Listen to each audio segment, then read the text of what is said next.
मैं जो बात कह रहा था वो अधूरी रह गई। हुजूर पाक सल्लल्लाहु अलैहि वसल्लम ने नौजवानों से कहा तुम में से जिसकी ताकत है वो निकाह करे। हुजूर से पूछा गया किससे निकाह करें, कैसी औरत होनी चाहिए। निकाह से पहले के मामलात, औरत को तलाश करना ये अहम मसला है। जरूर इस चीज में अपना वक्त लगाएं। मैं नहीं कहता कि तलाशना नहीं चाहिए, तलाशें, इसलिए कि वो तुम्हारी नस्ल उससे चलने वाली है, तुम्हारा खानदान उससे आबाद होने वाला है। तो खाली तुम गोरा चट्टा रंग देखने के पीछे न पड़ो, बल्कि पूरे एक घर को चलाने वाली, बल्कि तुम्हारे बच्चों की पहली यूनिवर्सिटी है, पहली दरसगाह है। तुम उस दरसगाह को लाने जा रहे हो तो क्या क्या उसके अंदर क्वालिटी होनी चाहिए वो देखो। लोग खाली फोटो देखकर ये रंग काली है गोरी है, काली है गोरी, इसी पर लगे हो। हुजूर पाक सल्लल्लाहु ताला अलैहि वसल्लम ने फरमाया दुनिया में जो भी निकाह करता है उसके चार मकसद में से एक होता है, या तो औरत का हुस्न जमाल देख के निकाह करता है, या औरत के पैसे देख करके करता है, बहुत मालदार है, बड़े बाप की बेटी है, सुनो ऐसे दामाद हो। हुजूर सल्लल्लाहु अलैहि वसल्लम ने फरमाया या तीसरा मकसद ये होता है कि बड़े खानदान वाली है, यानी हसब और नसब आला है, हम तो शेख थे वो पठान है, या फिर और किसी बड़े खानदान की है। पहला खूबसूरती, दूसरा पैसा, तीसरा खानदान। हुजूर ने फरमाया चौथा एक मकसद है वो अच्छा है। हुजूर फरमाते हैं या तो फिर उसके अखलाक व किरदार देखकर निकाह करता है, ये चार में से कोई एक। और रसूल करीम सल्लल्लाहु अलैहि वसल्लम ने हर एक का रिजल्ट भी बताया। जिसने सिर्फ हुस्न और जमाल देखा और कुछ भी नहीं देखा, खूबसूरती देखी, मेरे आका फरमाते अन करीब अल्लाह उसे फितने में मुब्तला करेगा। फितने में मुब्तला क्या, वो खुद अपनी बीवी पर शक करने लग जाएगा चंद दिनों के बाद। खूबसूरत है, पता नहीं कौन देख रहा है मेरी बीवी को, इधर से छुपाओ उधर से छुपाओ, और अगर वो कहीं निकल गई तो शक करने लग जाएगा किससे बात करके आई, किससे तेरा ताल्लुक है, पूरी जिंदगी जहन्नम बना के रखेगा, फितनों में मुब्तला हो जाएगा। मैं ये नहीं कह रहा कि खूबसूरत लड़की से शादी नहीं करना चाहिए, करो, लेकिन उसके साथ जो देखने का हुक्म है वो भी देखो। खूबसूरत औरतें, खूबसूरत लड़कियां तुम्हारे लिए नुकसानदेह नहीं, अच्छी हैं, लेकिन उसके साथ जो देखने का हुक्म है वो देखना जरूरी। मेरे आका सल्लल्लाहु अलैहि वसल्लम ने दूसरे नंबर पर फरमाया जिसने सिर्फ माल देख करके निकाह किया, बहुत पैसे वाला घर है, निकाह करो इससे, क्योंकि निकाह के साथ गाड़ी घोड़ा सब आएगा। हुजूर पाक सल्लल्लाहु अलैहि वसल्लम फरमाते हैं अन करीब अल्लाह उसे फकीर बना देगा, उसे मोहताज बना देगा। ऐसे दामादों को देखा है हमने, हर एक से कर्जे लेते रहते हैं। हाँ, ससुर से तो मिला ही था लेकिन बरकत कुछ नहीं हुई, फिर इससे चार, इससे चार, उससे चार, कर्जे में ही डूबा है, और ये कर्ज की लानत उसकी खत्म नहीं होती। ढूंढ के देखो ऐसे बहुत दामाद मिलेंगे, या तो फिर वो घर जमाई बनेंगे। तीसरा जो बड़े खानदान को देखा, हुजूर पाक सल्लल्लाहु अलैहि वसल्लम फरमाते हैं अल्लाह उसे रुसवा कर देगा, वो जलील हो जाएगा लोगों में। हाँ, जिसने अखलाक व किरदार देखा, औरत के अच्छे अखलाक व किरदार, उसकी दीनदारी देखा, हुजूर फरमाते हैं अल्लाह उसे दुनिया में भी बरकत देगा, आखिरत में भी बरकत देगा। अब इसके साथ प्लस क्या है, नंबर 1 तुमने दीन देखा, अखलाक व किरदार देखा, उसके साथ हुस्न जमाल भी मिल गया तो बोनस है तुम्हारे लिए, साथ में मालदार भी मिली तो भी प्लस पॉइंट है, बड़े खानदान वाली भी मिली तो और अच्छा है, सोने पे सुहागा है। हाँ, लेकिन नंबर 1 सबसे पहली चीज उसकी दीनदारी। तुम्हारे घर की औरतों को जब भेजो किसी लड़की को देखने के लिए, सिखा करके भेजो, जाते ही ये ना पूछें क्या क्या पकाना आता है, क्या क्या सिलना आता है, एम्ब्रॉयडरी आती है कि नहीं आती है, ये नहीं, सबसे पहला सवाल करो कि कुरान कितना पढ़ा है, कुरान पाक तजवीद के साथ जानती है नहीं। पहला सवाल करो अपनी बहुओं से, उन सासों के लिए मैं कह रहा हूं, कढ़ाई लिखाई और सिलाई ये पूछना बात की बात है, पहली चीज उसका दीन पूछो। और उसके बाद मेरे अजीजों, हम सब के लिए सबसे पहला सवाल ये है, उस खातून से ये पूछो कि अहले सुन्नत व जमात से क्या ताल्लुक है। औरतों की तरफ से मर्द के घर जाएं तो भी ये सवाल हो, इसलिए कि ये इश्क़ मुस्तफ़ा की जड़ है। और जहां जड़ खराब हो तो फल नहीं आ सकते। ये सबसे पहला सवाल है कि उसके घर में दीन मुस्तफा कितना है, इश्क मुस्तफा कितना है। ये सबसे पहली चीज। अब याद रखना, जिस खातून को इस सवाल के साथ तुम लाए हो, उसकी जिंदगी पूरी अल्लाह रब्बुल इज्जत के जिम्मे करम पर है। फिर औलाद अल्लाह के जिम्मे करम पर है। हुस्न जमाल के साथ अल्लाह तुम्हें बाअखलाक औलाद अता करेगा, बाअखलाक औलाद अता करेगा।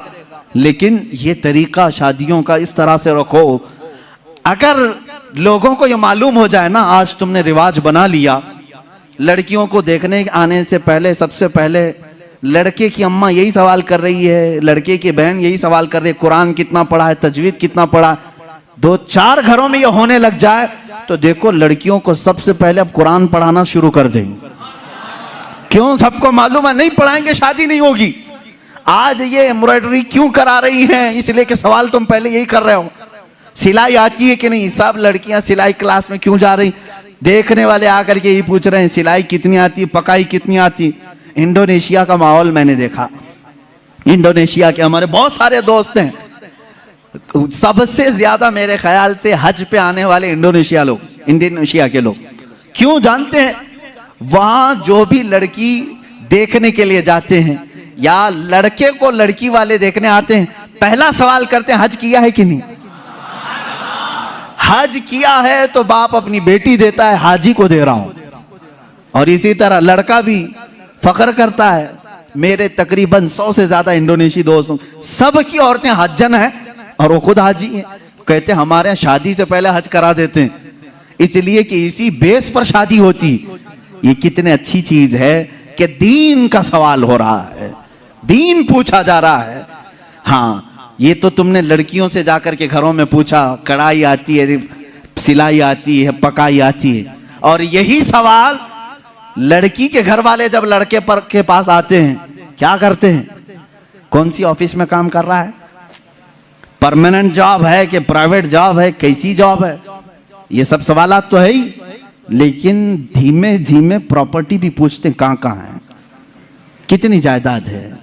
खुद डायरेक्ट ना पूछे तो किसी से पूछवा लें, बाप की कितनी जायदाद है। ये सवालात हैं। इन बेसिस पर, इन बुनियादों पर जब शादियां होंगी तो खुरापात नहीं तो और क्या होगा। इस्लाम की जो मुकद्दस शादियां थी वो किस बुनियाद पर होती थी जानते? एक वाकया मैं सुनाता हूं तुम्हें। शाह किरमान बड़े बुजुर्ग हैं, बड़े साहब कश बुजुर्ग किरमान के, उनके मुतालिक ये रिवायत है। वो मालदार भी थे, अपने वतन के सरदार भी थे। एक दिन मस्जिद में आए, देखा एक नौजवान है, सीधा साधा है, मस्जिद में बैठा है, एहतिकाफ में लगा है, नमाजों में। रात को देखा आपने आकर के कुरान पढ़ रहा है, उसको ऑब्जर्व करते रहे।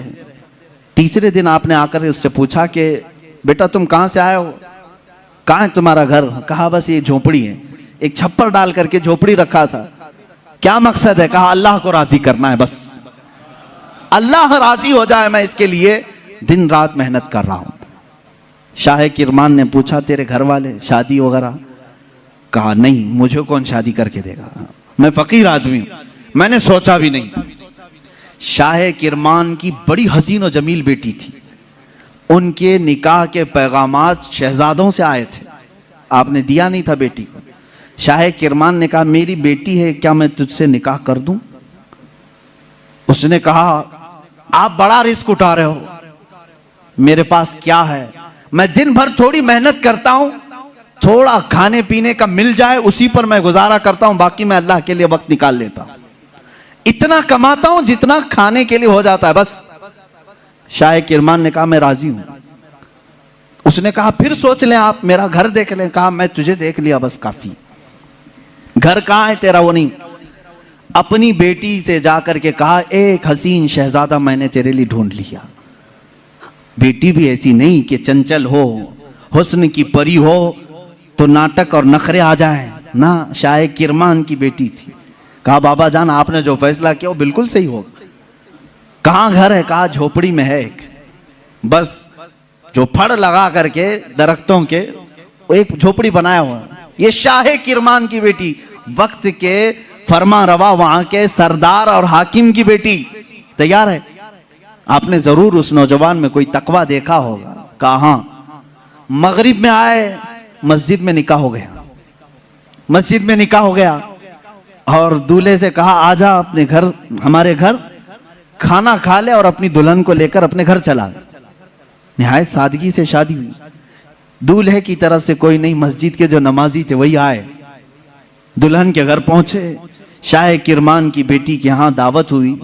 रात को दुल्हन को लेकर ये आए झोपड़ी में।